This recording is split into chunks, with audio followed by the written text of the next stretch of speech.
As an homage to the only funny SNL skit in the past 10 years, the Stefan Weekend Update bit, this story has everything. Assaults with baseball bats, Catholicism, date rape, social justice. Where to even begin? I guess on Friday the 13th, December 2019, when Patrick L. lay in waiting and brutally beat his former coworker with a baseball bat to his skull and then chased that dude down the street. They had both previously been employees of the University of Portland, a Catholic college where Patrick L. had been the assistant director of the university's MOREAU Center. More on that one later. The man he assaulted with a baseball bat, Matthew Reig, had been hired 3 years ago to oversee the dorm's health and counseling services, community service, and at one point the Title IX procedures. Patrick L. was also an alumnus of the University of Portland and even raised his own 2 daughters at the on-campus dorms. One of those daughters, Clara L., was attending the university as a freshman student in 2017, which is where the animosity for Matthew Reig began. Clara claims that she was sexually assaulted by a male student in her dorm room after a night of heavy drinking. Despite only being 18 at the time, she and her high school friend turned roommate, Krista Baldwin, attended an off-campus women's lacrosse club team party, which they were both recent recruits of. At this party, they apparently engaged in the usual drinking games, including ping pong balls and red Solo cups that one expects from college parties. Krista seems to have been abstaining from drinking that night, as much as she usually would, in lieu of babysitting her friend Clara, who she fed snacks to before they both left the party at 1:57 a.m. A mutual friend of theirs, who we'll call Jack, then texted Clara saying, "Hey, I hope you're doing well, Clara. Good night." This guy Jack, a classmate of Clara's, had had a short-lived romantic relationship, but Clara in an interview said that the two of them had not had sex before that night. Krista too had befriended Jack, calling him her, quote, best friend on campus. But she says things got a little weird for them all after he and Clara had kissed and messed around. According to Clara, Jack had feelings for her, but she wasn't into it. 2 weeks before, she had broken it to Jack that she didn't feel the same way about him that he felt about her. And it was apparently awkward, and Clara told Jack a few weeks later that maybe they shouldn't talk at all. She said, "I just want to be friends." And she felt bad that she didn't like him back. Aww. That night, in a series of text messages provided to Vice magazine by Clara texts Jack back, urging him to, quote, not shut me down so quick. "I want to be pals. I'm sorry things didn't work out for us past that." She said, "How are you?" The texting continued with Jack saying that he was a little drunk still, and Clara responding that she was still drunk too. Clara then apologized for treating Jack so poorly in the past, and even asked why he had still liked her at all, to which he replied, "I think you're really pretty. You have a great body, you're not afraid to be yourself, and I love your lips. I could kiss you forever." Clara texted that she was still into him too. Jack texted her that he wanted to come see her, and she demurred. Tonight is not the best idea. Jack asked why, and she responded, "Because I'm drunk, haha, and who knows what I'll say or do without Keaton around," misspelling her friend Krista's name, then explaining that Krista had gone to a nearby gas station. I mean, come on, that is textbook playing coy. You just told a guy that you're into him and let him know that your roommate is out of your dorm room. He responds, "What if I showed up anyway?" She says, "I don't know what would happen." He says, "How about you let me in and then we can talk about it?" She says, "Where are you?" He says, "Outside." Clara then opened the door. They fell to kissing and heavy petting. Then Clara removed both her clothes and Jack's clothes, and then produced a condom for him out of one of her desk drawers. She recalls saying no once Jack was already having sex with her after he flipped her over and tried to penetrate her anally.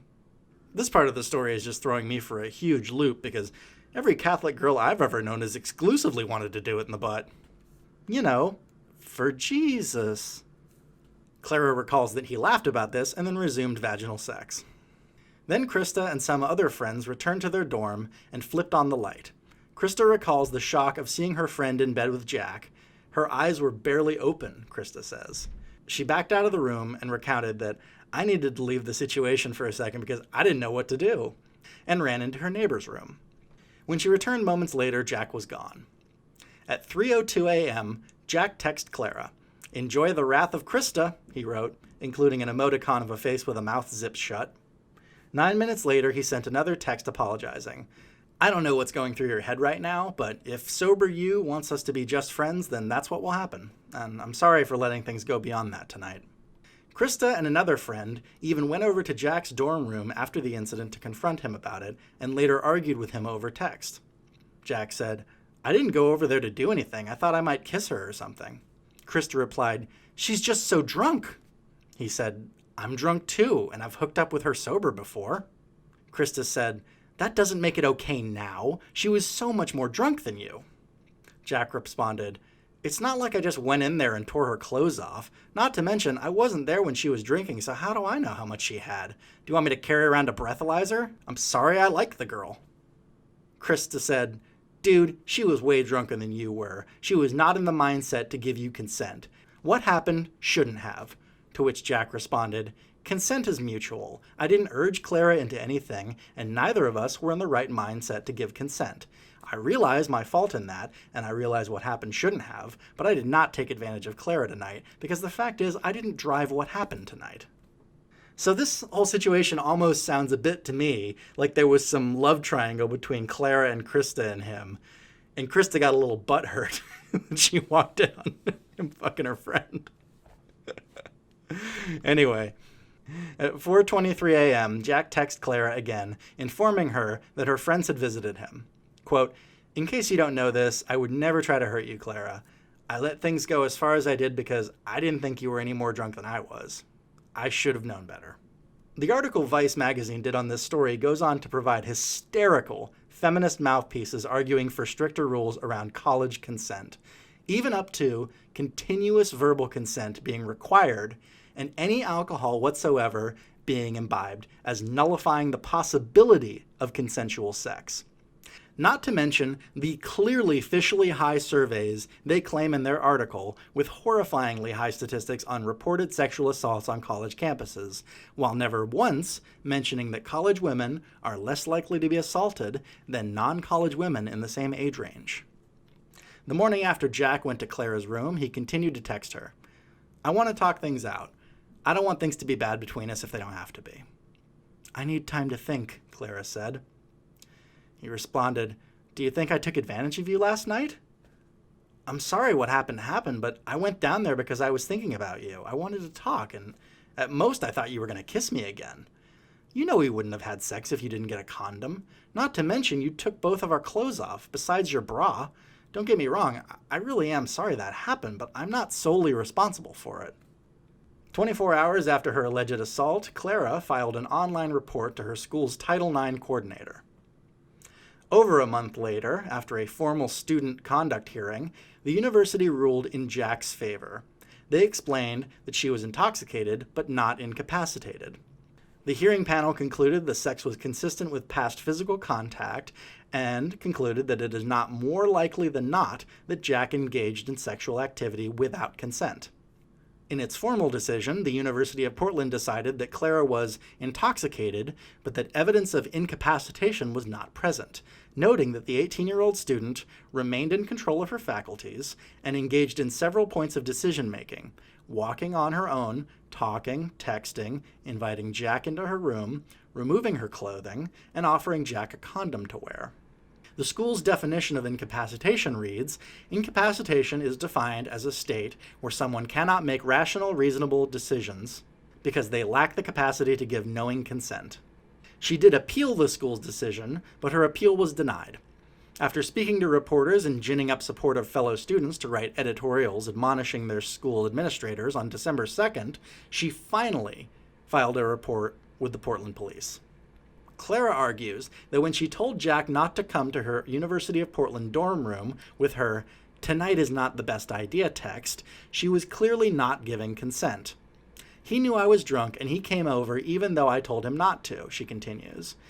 When she let him into her dorm room, she adds, she wasn't capable of giving consent, evidenced by the fact that she had already said no. And as far as the condom goes, Clara explains, I kind of just knew what was going to happen. We were alone. There would be no way I could resist what was going to happen. Because if the girl said no, then the answer obviously is no. No. But the thing is she's not gonna say no. She would never say no because of the implication. This fall, as she waited for a judgment on her case, Clara says she felt suicidal. Quote, "I was just kind of dead." On the tiny campus, her home away from home, she would find herself looking over her shoulder, watching for Jack, who attends classes in the same building as her.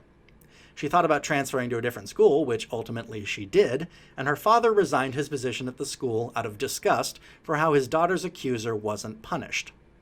That December, Clara stood outside the Commons building, where donors to the university were gathering for an annual holiday dinner. With more than 200 students who were standing in solidarity with rape victims, they were silent, their lips sealed with duct tape to symbolize the survivors throughout the country whose voices had been stifled. Clara's duct tape was purple, and she held her mattress in front of her. On it, the words "not incapacitated" were written with duct tape. Before the protest, University of Portland administrators had asked the organizers to stay on the side roads and off sidewalks to allow ADA accessibility. The protesters respected their request, but then noticed the donors avoiding the student protest altogether. They were being directed into a different door. My God, it's like she's being raped twice by this school. How dare they try to make their donors think of the nice aspects of the university and not some girl's unsubstantiated rape allegations. The best part was, even in this Vice article that I'm getting most of this information from, one of Clara and her roommate's friends who walked Clara home from the party and later walked in on the sex in the dorm room told a local television station and the university newspaper that she feels bad for Jack. He really didn't do anything, she claims.